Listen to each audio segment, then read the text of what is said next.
The man who invented the sewing machine is a genius. The design is so ingenious. Let's take a look at the working principle of a sewing machine. We should have all seen sewing machines. The top needle moves up and down repeatedly, leave a long stitch behind it. But we can imagine. How did he do it? If it is hand sewn, we have to run the needle through the fabric. And then you let go and grab the needle again underneath. Finally, turn around and pierce the fabric again. The machine do this series of actions. Almost impossible. And modern sewing machines, the reason why we can achieve the same effect, is he has 4 breakthrough points. 1. We redesigned the needle. The needle has been around for a long time. Their styling is without exception, all pointed and blunt. And the threading hole is also on this end. Until 1755, inventor named Charles. The idea for a sewing machine arose. He thought it was too much trouble to turn the needle twice. He designed this, a needle with sharp ends. So, during passing through the fabric, the needle back and forth, Charles patented his design. It turns out, the stitching a little bit. But what he didn't expect was, design is still in use today. All sewing machines have this double shoulder vibrator. The threading holes have also been moved to the bottom. Maybe there is no distinction between top and bottom at this time, and lower according to the sewing habits. But what's the use? If so, when we thread this needle into the fabric, and then you pull it out, the thread will follow. So we need to figure out a way. When the thread comes to the other side of the fabric, we're going to wrap it in knots, to prevent being pulled back out. Let's take a look. The second breakthrough of the modern sewing machine. Wrap the bottom thread. If we can leave a circle of thread under the fabric, once the needle is removed, we move the fabric forward some distance, then move the needle down again. Make it just pass through the coil left behind before. This will form a small link.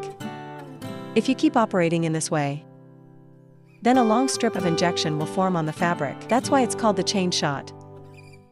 In 1857, 2 inventors, James and Charles, they each designed 2 different chains, type sewing machine, to tie the knot under the fabric just right.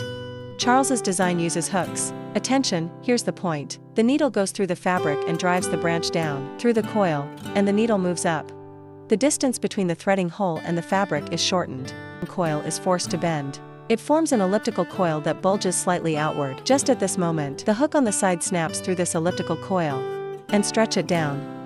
When the needle comes back, hook moves backwards. At this point it's really good to descend to the coil position and go through him, and then it goes all the way down. When he went up again, the distance between the threading hole and the fabric is reduced again.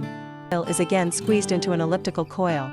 The hook catches it again, turns it into the same long coil as before, so that the needle goes through it repeatedly. Look at the continuous process. James' design is a bit similar, but his hook is spinning.